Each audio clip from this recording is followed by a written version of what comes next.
When I first started in sports betting, I used to get plays anywhere I could. I always paid for plays.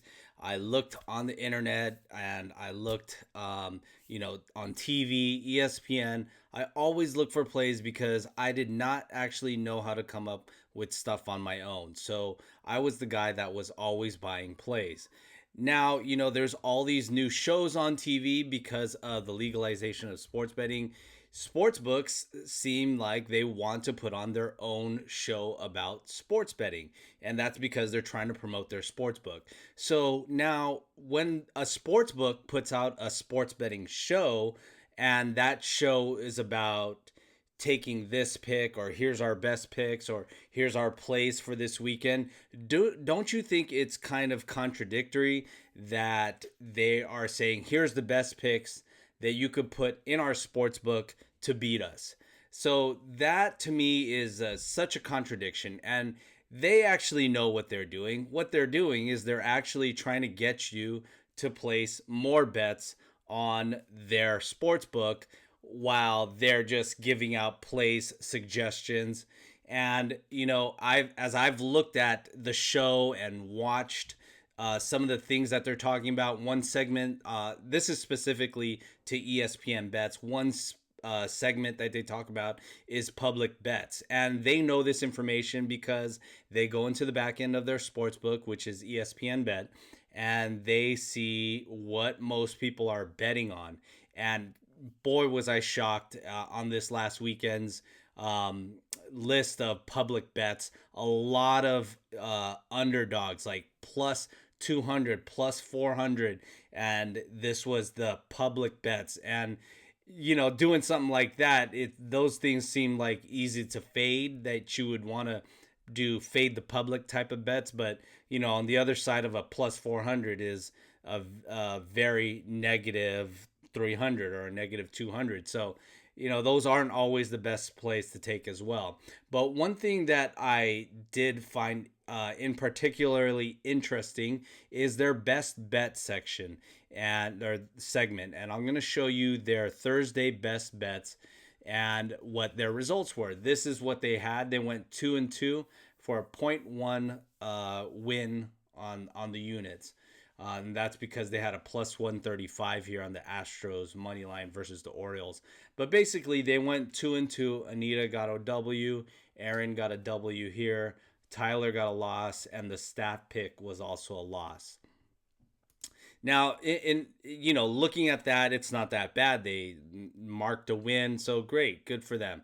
But when you're looking at plays, you always got to follow through. I'm sure they never show their whole like a month of their plays that give them their entire record, because that probably wouldn't be good. So they showed us yesterday's results, and then here's where the plays that were for the day that I saw this show. And this is Friday's best bets. And of course, Friday was already finished. So Astros, this was a loss. Reds teams total over 3.5 runs at Pirates. That was a win. And this one ended up being a win as well at plus 100. And the staff also got another L here. So overall, this was a losing day due to the juice here and the heavy juice there. So this was also a 2-2 day for a loss. So just within the last 2 days, you get a losing results if you follow this book or this show. And watching the show, they're very good at talking about sports. And that there's one thing about broadcasters on TV. Broadcasters talk about sports, and that's what they are very good at. ESPN Bet, they're good at talking about the sports, and that's the thing that they're good at, talking about sports. But making picks, and they're giving picks on so many different things. They're doing golf, Olympics, soccer, baseball, basketball, WNBA, and they got something to say about everything. And when it's just, you cannot really take their plays as something that is solid winners. And so, I would never follow their best bets. And that's just something that, if you watch the show, You can use it for a little bit of information, but please do not follow their bets, especially their best bets, because they are not the best bets. And so, that's just something I wanted to share with you guys. If you're watching these type of shows, don't get your best bets from there. There's other guys that actually do focus on these real sports. A lot of the guys are on Twitter and they like to give a lot of opinions there.